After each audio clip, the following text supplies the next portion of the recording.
It is, of course, Halloween right now. My content niche, if I had to pick one, is probably horror movies more than anything else. And in this video, I'm going to be making my horror-inspired Halloween costume.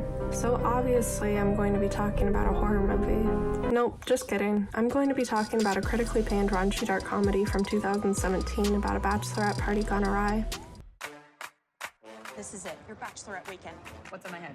There's gonna be so many hot Miami babes. We are gonna be swimming in dick, girl. Hi, Alice. Peter, hi. Hey. And get out of here, she's mine now. Don't get in too much trouble, okay? Yeah, I won't. The Wallace fifth floor girls are back together again. We don't get to see each other a lot because we're all so busy with our lives. Hey, but what are you doing for work these days? Well, singer-songwriter is the dream, party clown is the reality. But this weekend's all about us, just like old times. Girls, I just got coke from the busboy. What? So everyone's in. Don't. Yes. I don't know. Stop being a stupid fucking cunt and do a little fucking cocaine. Sorry, I did a little bit of it.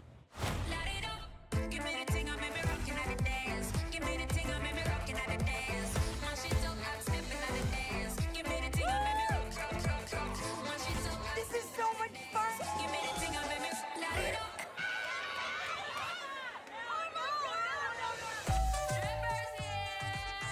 Oh, God.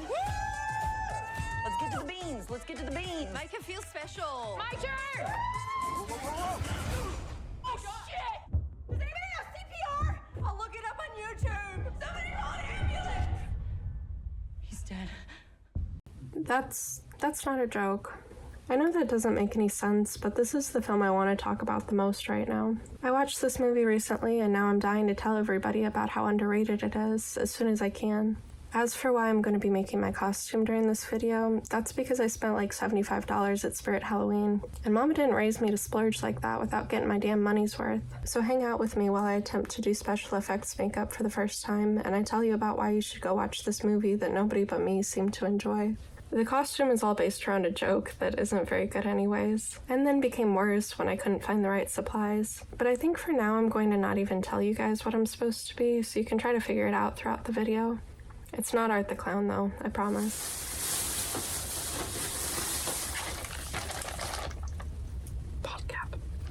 Despite me talking about how absurdly irrelevant and random it is to do a video on this topic right now, I actually think the timing of this is pretty perfect in a weird way. Mostly because Broad City is having a slight resurgence recently as a result of... Do you know them? No. But in the club, we all fam. What? In the club, we all fam. In the club, we are all family. Are you racist? Trending on TikTok. The reason I'm bringing up Broad City is because two of the writers and major creative forces behind Broad City also wrote this movie. Do I need to slick my hair back to do this? Probably. If you're wondering why my face is shiny, that's because I have eczema and I have to like super moisturize. Even I can admit that based on the thumbnail that I saw on Tubi, I probably wouldn't normally pick this movie out myself, but I believe Lucia Aniello and Paul W. Downs are incredible comedy writers, and when I saw their names, that was the reason I was like, whoa, I gotta watch this movie. He's so serious. Paul W. Downs is Trey from Broad City, if you didn't know. I like him a lot as Trey, but oh my lord, I love his character in Rough Night. He's doing the DreamWorks eyebrow. Some of my biggest laughs in this movie were from his scenes, but we'll get to that later. Oh no. This is not good. This looks really bad. Frick. That's like wrinkled too. Lucia Aniello is who I really want to talk about though, because in addition to co-writing this movie, she also directed it.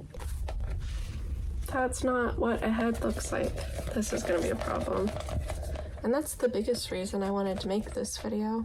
Rough Night came out in 2017, and at the time, it was the first R-rated comedy to be directed by a woman in nearly 20 years. I read that and found it shocking, but I also immediately thought, wait, that can't be right. What about Booksmart? Olivia Wilde directed Booksmart. I know that because I hold Booksmart near and dear to my heart.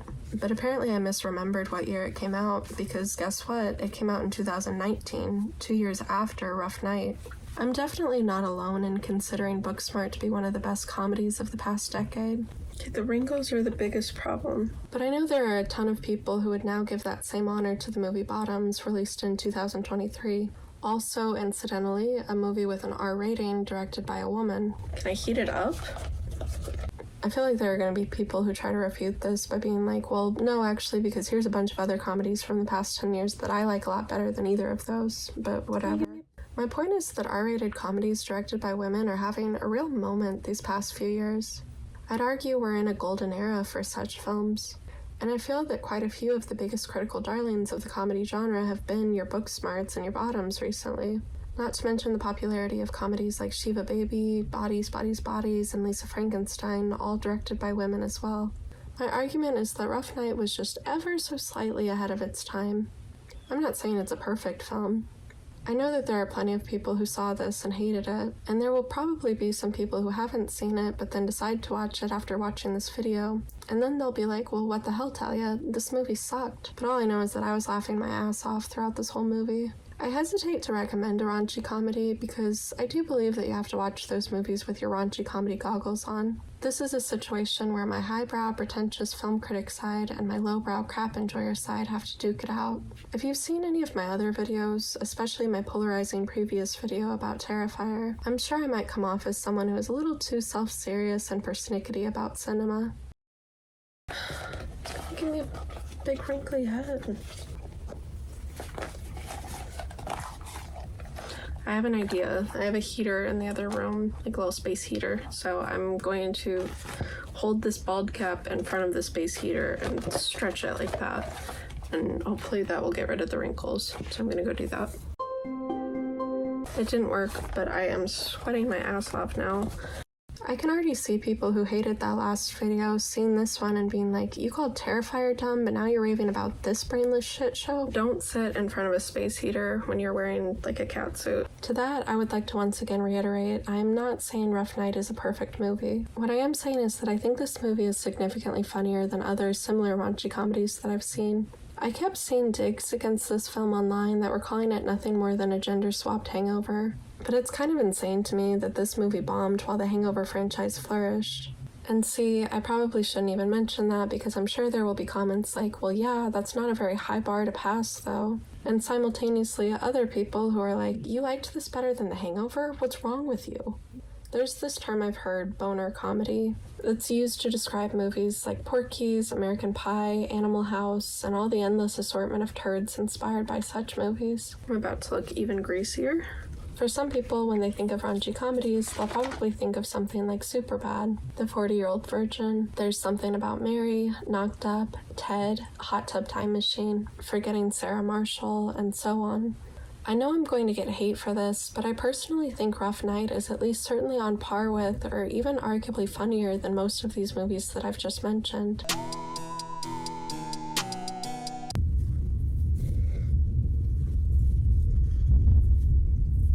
Do you guys hear the thunder? I know that those movies have some iconic moments that make them widely remembered as being utterly hilarious. But as far as keeping me consistently giggling throughout the whole duration of the film, Rough Night might very well beat them all. I don't know if this is even gonna help. The problem is not gonna be my hair, it's the bald cap itself is not good. And yeah, I'm certainly not the target demographic for the movies that I've just mentioned. I get that. Damn it, now I'm gonna have to shower after those. Not only because I'm a woman, but also because that's just not really my type of humor generally. I just think that it's kind of ironic and possibly worth making a video about. That I've discovered my new favorite boner comedy, and it's this movie that's co-written by, directed by, and stars an ensemble cast full of women. I'd love it if there are some guys out there who decide to watch Rough Night because of this video and end up really enjoying it. But I'm being realistic here, and ultimately, I know I'm probably making this video for the girlies. This is just gonna cause me pain at this point. I simply feel like I can't be the only woman out there who is thinking, well damn, my sense of humor is usually pretty immature and tasteless and blue, and yet I just don't find Superbad to be quite as hilarious as everyone else seems to think. I should have gotten a better bald cap, this thing sucks. I believe it's possible that Rough Night might be just the movie you've been searching for. I'm gonna, try to shape my hair into a head-like shape. Although, of course, there's probably plenty of women who didn't or won't like this movie either. That's fine, too. God damn it. I'm gonna put my hair in the bald cap and then put it on my head. As I was thinking of this video idea, I had all these high hopes and lofty visions. I was like, you know what? I'm gonna be the person that gets the world to reevaluate this film. A bad idea. The mousse makes it, grab my hair more, which I guess was what I was looking for, but in a way that, makes it hurt. I have a sensitive scalp. I was thinking of what recently happened with Dinner in America. How it was a really good movie that got unfairly overlooked and then finally got the credit it deserved because a song from it became really popular on TikTok.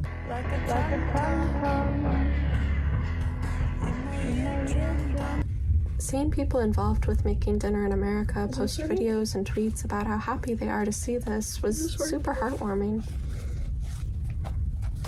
Okay, I think I just need to get it. It has it flaps up. That's not good. And I started imagining Lucia Aniello and Paul W. Downs having a similar experience. I got myself all psyched up thinking, I'm gonna Dinner in America the hell out of this movie. But you know what? It's possible that I'm just manic right now or something. Well, look at me. Anyways, maybe I'll look back on this video and regret it, but I came this far, so I might as well finish defending why I enjoyed this movie. I'm going to move into spoiler territory now. If you would prefer to go watch the movie and come back to finish this video, I recommend doing that. Can I glue this down? I've got spirit gum. Can I spirit gum it down? Is that a terrible idea? Okay, I got scissors. I forgot I was gonna try to do a transition thing though for TikTok.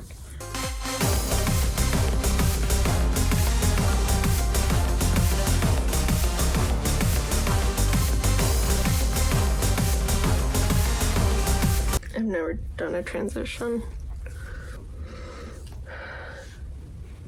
I'm worried about trying to cut this blind. Probably gonna cut my hair off, honestly. I think I'm gonna have to take this off and then trim the back and then put it back on.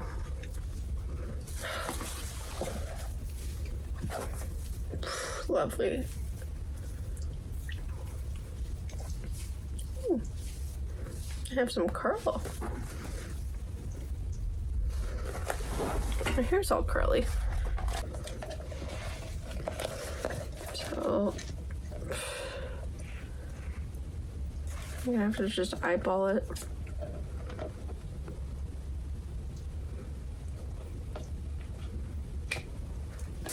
Here. I cut off that much. I'm gonna try to give it a smooth edge.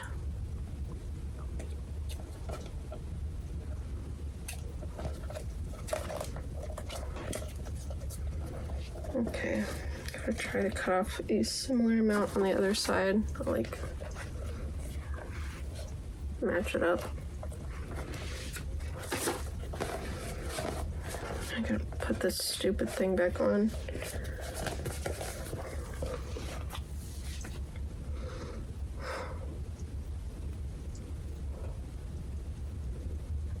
I might just do this.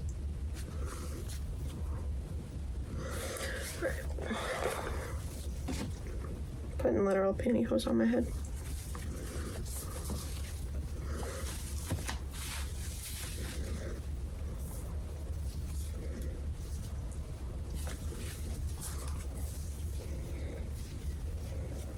I don't want to have to cut these. I like these.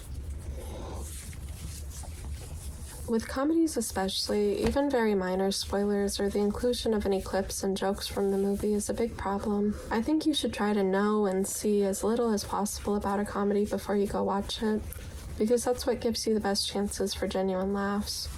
I can understand the criticism that Rough Night is packed with cliches and tired tropes, But I feel that's all done very purposefully. The film utilizes and pokes fun at those cliches in this irreverent, tongue-in-cheek way, and that's all a very crucial part of this movie's sense of humor. That looks better than the bald cap. Except, not from the back. It might be a case where you either get it or you don't, or rather that it either suits your sense of humor or it doesn't, but it gelled with my personal sense of humor really well.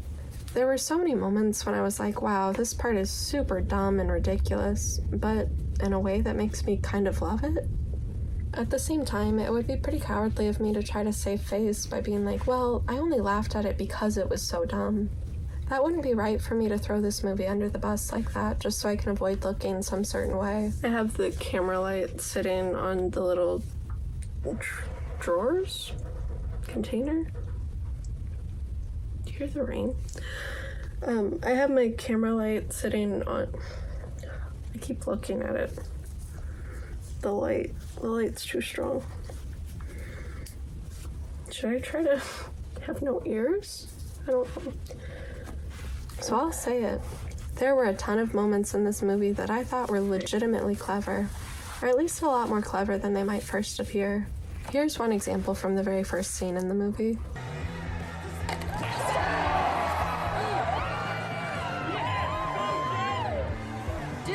This is a very silly, lowbrow gag, but I also found myself being reminded of that line from The Substance when some dude is like, I wish she had some more boobs in the middle of her face instead of that nose. That line made me think about the idea that sometimes this excessively horny male gaze can be so extreme that the radical bimboification of female bodies becomes like a form of body horror.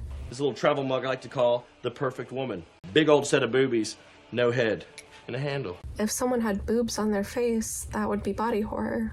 This joke in Rough Night is obviously not trying to say all that, but I think it's definitely still poking fun at the fact that this dude is apparently so horny that the sight of two women whose entire bodies are each an individual breast, joining forces to collectively become one big bouncing rack, is somehow doing it for him. I promise I'm not going to pretentiously over-explain every little joke in this movie. I'm just using this one as an example. I think this is a good example because, on the surface, it seems like such an obviously brain-dead, juvenile groaner, but I feel there's at least a little more to it than that. And look, I'm not trying to claim that each and every joke in this movie is a real thinker. I'm simply arguing that most of the jokes do have some additional layer or nuance to it that makes it slightly smarter and funnier than it may initially seem. Sometimes it's not the line itself, but how the line is delivered, the particular emotional choices made by the actor. Jess. It would mean so much to me if we could do a little bit of cocaine together. Peter! You guys, what's happening back there? I can't see. Peter! Jess. Okay. You don't like my dick? What? Sometimes it's oddly insightful in what it communicates about the relationship between these characters. What is wrong with you? Are you kidding me? He's obviously a rape cop. This is what they do. When they have dirt on you, they sexually assault you knowing you won't report it. Daniel Holtzclaw, Oklahoma City. Who? He sexually assaulted 8 women. Like Matt Dillon in Crash. Oh my God, that was What a nightmare. Information is power, guys. I mean it. Okay, I mean it. chill out. You're from Brentwood, and your dad used to be John Mayer's accountant. Okay. You are not your father's daughters, but mothers unto your own. Wait, is that John Mayer? It's Malcolm X? Pretty sure it's John Mayer. Sometimes it's not hilarious on its own, but it becomes more amusing within the context of something that happens immediately after it. So let's get rid of all the drugs. I'm on it. Alice, not by doing them. Okay, someone tell me what to do, and I will do it. Huh? Well, we only have 55 hours, so let's stop wasting our motherfucking time. And let's get the party dark. Yeah. Yes! The party starts now!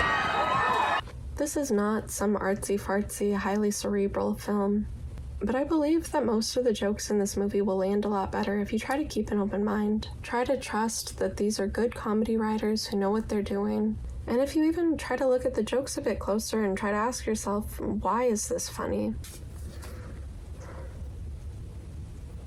Not terrible. Now I need to paint my face. And the bald cap. I don't know if any of this is gonna work. Ugh. I need a brush. A very valid counter-argument could be made here that with a truly good comedy, you shouldn't have to do that. But damn it, I just want people to give this movie a fair shot. Okay. I'm begging you, tell me that I'm not insane for thinking this is good. Comedy is perhaps even more subjective than any other genre, and I also think comedies suffer perhaps more than any other genre. I don't know if I need to prep my face. From the effect of needing to be in the right mood for it in order to truly enjoy it. If you're feeling a little agitated and cranky, you're probably only going to become more annoyed watching something that's trying to convince you to laugh, especially if it's something that's outside of your usual sense of humor. A little goes a long way. Oh, I need to see. Ooh, that's gonna be a problem. It doesn't really adhere to the bald cap. On the other hand, there have been many things that I've encountered in my life that I have absolutely lost my shit at, even though it's admittedly not that funny. But I just happened to encounter it when I was in exactly the perfect mood to be optimally receptive to it. It's also not blending very well. If you're with a group of friends who are also cracking up at the movie, if you're all in good spirits, and maybe if there's even a little involved, that can often be the thing that takes a good comedy and makes it great. And now here I am considering that it's possible that maybe I overrated this movie, because perhaps I was simply in a particularly silly, goofy mood when I saw it. So I should probably give a disclaimer that I have not revisited Rough Night yet, and it's possible that my opinion will change if I go back and watch it when I am not in a particularly silly, goofy mood.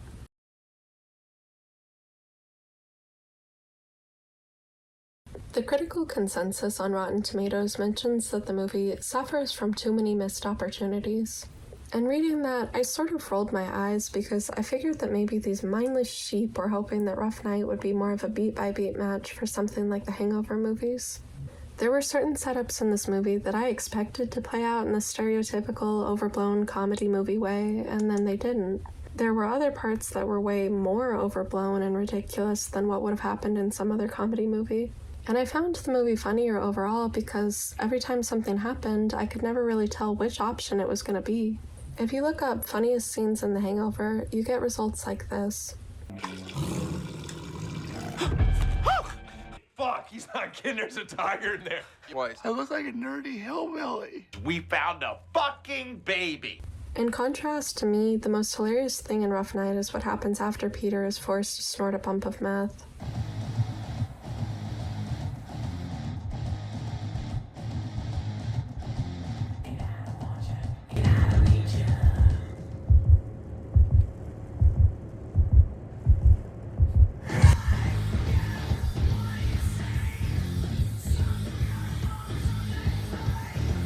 With this setup, there is much that could happen in some other more generic R-rated comedy. In Rough Night, what happens instead is that we cut to Peter blasting Marilyn Manson's The Beautiful People with a crazed look in his eyes. He turns down the music and then hears how loud and fast his heartbeat is, and then turns the music back up to drown it out. That's the whole joke. Do you see what I mean? Kind of burns. Why does it burn? These are two very different approaches to writing a comedic scene. One's not necessarily objectively better than the other or anything, it's just very different. To my personal sense of humor, this scene from Rough Night is going to stick with me a lot more and inspire the kind of comedy that I want to make myself to a far greater extent. In a similar sense, this is the other example of one of my favorite and, in my opinion, most hilarious moments in the film. Guys, is he looking like straight at me? Oh, Yeah, he's looking at me, right? Mm-hmm. Hi, baby boy. Mummy Hubbard's here. She's gonna send you home. Okay. Sleep now. Oh, Jesus, no. I would argue that this is a relatively quiet, simple, subdued little moment. Kate McKinnon's character doesn't respond with some cheesy quip. She doesn't start screaming and freaking out. But the way that dude's eyelids spring open and then the silent reaction on Kate McKinnon's face had me cracking up. To be fair, there were many times that I felt the comedy was taken in a predictably wacky and outlandish direction that felt extremely generic for a raunchy comedy. But it obviously didn't happen enough to ruin the movie for me, because here I am making this video. For example, they put the dead body in a sex swing. Where can we put him that he's not going to be seen? And that joke wasn't really a winner for me, but that's alright. Does that work? Kind of.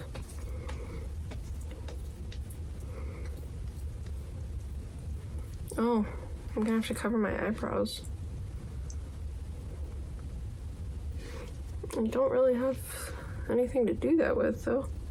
See, it's like coming up. Oh, fuck, this stuff is not good.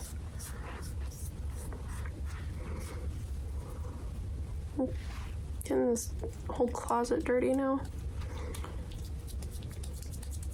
Okay, we'll do that. Kind of a pat. A little pat. That doesn't work either. It wasn't because I was insulted and shocked by it, but rather kind of the opposite. The sex swing was previously established, and immediately I just knew, one way or another, that dead body is ending up in that swing. It felt kind of humdrum and predictable to me. I don't want to run out of makeup. I only have this much. I gotta do the whole head.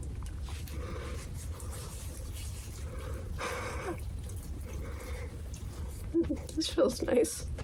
But hey, you know what? As I'm saying this out loud, I'm thinking, maybe I'm the problem. Maybe it's more of an indication of something wrong with me if my response to this is, that is just so typical. This is a dark comedy, and I'm a fan of super dark comedies most of the time if they're done well. There's a line where the girls mention, "We can't chop up his body," and honestly, I wouldn't have complained if the movie had gone in this direction. If anything, I think it's a little disappointing that there were so many times when it seemed like the movie was about to get legitimately transgressive and fucked up and unflinching, and then it seemed to sort of chicken out at the last second. But I understand why that was probably a wiser decision commercially. Unfortunately, the irony is that it ended up being a commercial failure anyways, and I actually feel like it would have been more likely to attain cult classic status nowadays if it had gone in a super dark comedy direction. If years later somebody could say, "Hey, do you remember that movie where Scarlett Johansson and friends dismembered and cannibalized a dead male stripper?" I think that would honestly get a few more ears to perk up and be like, "I do not remember that movie, but tell me more." See, it comes off. I hate that. We're in an age of cinema where I feel like a movie like that could easily become much beloved by plenty of weirdos like myself. But in another sense, I think there's also something funny about the way that things in Rough Night often do get to the point of being almost cataclysmic and life-ruiningly traumatic, but then it backs off. That feels like its own form of bait and switch. And I also think it's the writer's way of poking fun at the idea that you can't do certain things in the context of a lighthearted mainstream comedy movie. You're not allowed to. Don't get it in the eyes. This is the most clear to me in the way that the film ultimately resolves. So, you guys are just not in trouble? No, we're like completely free. We've committed what in Florida is known as a good murder. That's a direct quote from the Miami PD. So not only do we not have to go to jail, but we got a sick coupon to Romano's Macaroni Grill. I expect that many people will be like, that's so lazy. That's such bad writing to make it so that everything's just magically okay and there are no consequences at the end. This looks frightening. I feel that the writers are fully aware of that and that they're doing this on purpose. I personally believe that this has to be the case because the phrase "a good murder," framed in the sense of being legitimate legal terminology, is so clearly ridiculous. The conflict itself is certainly outlandish, but I think that Aniello and Downs did a great job of contextualizing that conflict within the lives of each of the characters to make it feel more real.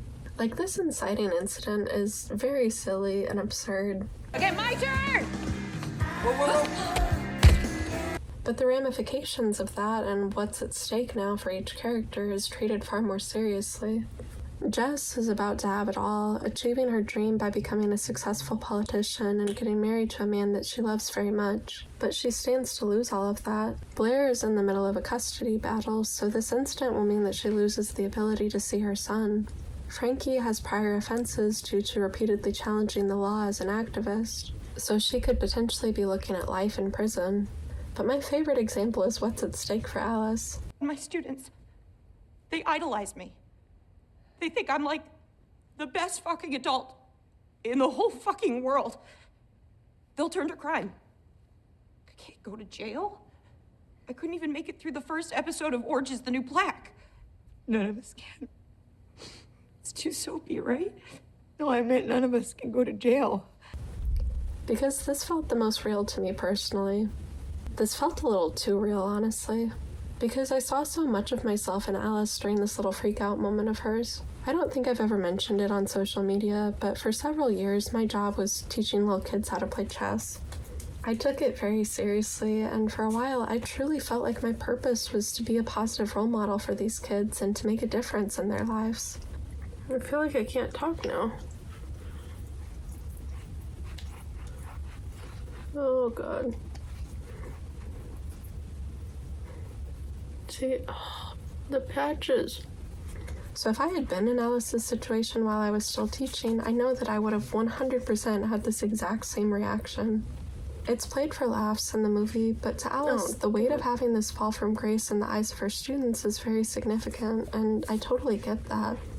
You want to believe that these kids will grow up and remember you as someone that really inspired them, and someone that they really appreciated. I'm not really too worried about the back of the head. This is just for this video. The back of the head is none of my business. If you feel like maybe you could be that person to those students and then you imagine what would happen if those students saw that you killed a guy, that would probably be so devastating and confusing for them to try to understand. That makes me sad to think about stuff like that. In a way, even making this video right now, there's a part of me that hopes none of my students will ever see this and then feel like I've failed them. It is a little silly, but stuff like that also matters, and I love the way The Rough Night demonstrates that, not only in this instance, but throughout the movie in general. Most of what happens in the movie is a little silly, but also matters in a way. I want to address the criticism that these characters are all one note and underwritten, making it difficult to view them as real people. In some sense, the one note thing is pretty accurate, but done intentionally, and I believe effectively. In a comedy with an ensemble cast, I would argue that it's actually probably for the best if each character has one clear distinguishing trait about them, because that's more efficient in getting the audience to know who this character is. It also means that you can push the character to greater comedic extremes by really playing up whatever their type of personality is. Pippa is probably the most extreme example of being a one-note character because her one note feels the most specific. Blair being the spoiled one and Frankie being the radical one are at least both still personality traits, whereas with Pippa, the entire joke with her character is just that she's Australian. But even Pippa gets several moments where I sincerely felt emotion for her character. Throughout the film, Alice treats Pippa like shit because she's threatened by Pippa and Jess's friendship. And throughout the film, Pippa seems mostly oblivious to this or just sort of takes the abuse from Alice. The moment that made me really love Pippa is when she finally confronts Alice in a way that I felt had some real impact behind it. You act like everybody's so stupid for not being a merciless asshole like you. I'm the asshole? I mean, you're both kind of assholes. Stay out of this. Seriously. Maybe you're the asshole, Alice. Oh, shit. Excuse me, bitch? I'm a fucking sweetheart. Well, then why do you insist on calling me Kiwi, even though I told you it was culturally insensitive? And why did you feel the need to reach over and try to undo my seatbelt in the taxi cab on the way here? Whoa. Jesus Christ. Alice is more of a main character in this movie than Pippa, and I always enjoy moments like this in fiction when a more minor character points out, hey, you're actually not a very good person. Did you know that? You know what, Greg? You're not a good friend. Whoa. Traditionally, it would be the case that Alice is the character we identify more with, and Pippa is more of the villain, trying to steal Alice's best friend away from her. I enjoyed that in Rough Night, Pippa is never treated as the villain, even temporarily, and instead she's a sympathetic character who doesn't deserve to be insulted like she is. And she stands up for herself and ultimately gains Alice's respect and friendship. I typically hate those scenes where characters who clearly all love each other have to have some big confrontational blowout for the sake of some shoehorned drama, just to be resolved shortly thereafter. And yet, the scenes where all the girls fight with each other felt super compelling to me. I was so excited to make some little shit post like this. Did you just say I was ungrateful? Yes, you're an ungrateful person. You didn't plan this weekend for me. You planned this weekend for yourself so that you could post a bunch of photos and not make your life seem so sad. But frankly, this scene hit a little harder for me than that infamous fight and marriage story. And maybe that's because I can relate more to having emotionally fraught female friendships since I've never gone through a divorce, but still. Okay, I'm gonna try to use this white setting powder that I have. Oh god, it's like hard to talk. Why is it so hard to talk? Let me tell you why I actually thought the conflict between Alice and Jess was so well written and compelling, to the point of being legitimately important with a capital I. It would have been so easy and so much more generic to make this a case where Alice is completely cringy and pathetic for the sake of making her the ultimate butt of the joke, the Alan character, if you will. It would be so easy and so much more generic to make it the case that Jess truly does not like Alice and is only trapped in this friendship because she feels bad for her or whatever. I adore that this is not the case. I'm gonna put my husband's jacket over me for this so that I don't get powder all over the costume.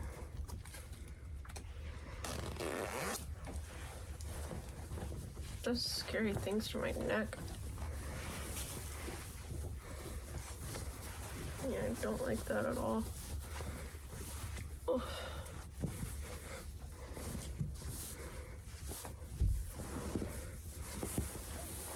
Put my knees up there too.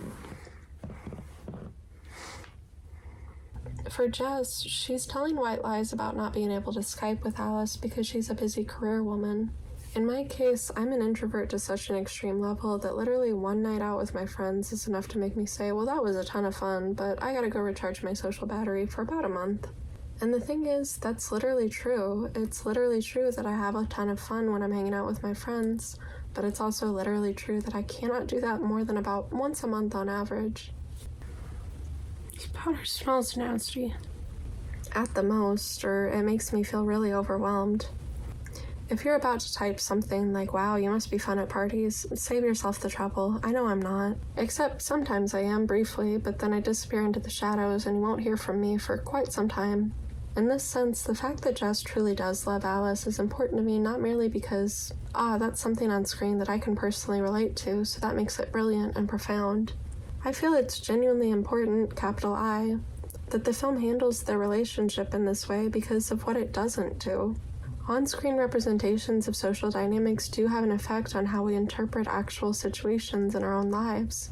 If this was yet another piece of fiction where the joke is that Jess is avoiding Alice because she secretly can't stand her, that would make this something that I'd hesitate to recommend to my friends and certainly something that I would be uncomfortable watching with them. Instead, this movie shows that it's entirely possible for someone to sincerely, deeply love their friends while still needing a bit of distance for purely their own personal reasons and not anything against that other person. Even though I said that these characters are one note, and that's kind of the point, I also don't believe that that's entirely fair to say. I would actually argue that these characters must be at least somewhat emotionally resonant after all. The reason I say this is because it's generally a little difficult to get me to appreciate schmaltz in a movie.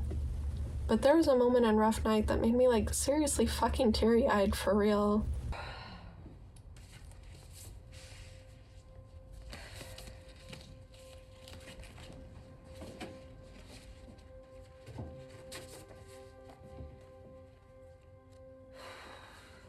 Jess, when I was growing up, I didn't really have many friends. And when I left for college, my mom was worried about me, and so was I. But then we met, and the first night we went out, you didn't introduce me to people as your roommate, you introduced me as your friend, and I knew everything was gonna be okay. When I went home that summer and I showed my mom the photos of us hanging out, she was so happy. She doesn't always recognize me anymore, but when I show her those old photos, she says to me, "That's my daughter with all her friends." That's how she remembers me, thanks to you. I can't wait to show her all the photos from this weekend. You were there for me, and I will always be here for you. Love, Alice. That's so beautiful. Seriously, that's goddamn touching. I wrote a big paragraph where I explained why I thought that was beautiful and touching, but I think it's probably better to just let it speak for itself. Rough Night has heart, god damn it. Don't let anyone tell you otherwise. Unless you watch it and you still disagree with me, then that's fine, I guess. Go watch it though, seriously. It's free on Tubi right now, but I think it'll be leaving soon, so hurry. Let me know if you want me to do a video about the 2020 Indian adaptation of Rough Night. మన life తో పాటు మా చెల్లి life కూడా నాశనం అయిపోయింది. మీరేమైనా murder చేశారా?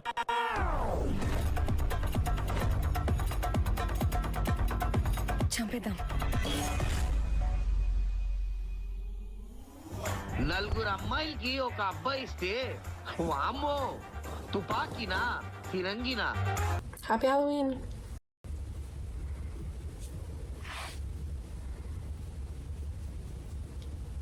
There's like no pigment on that at all.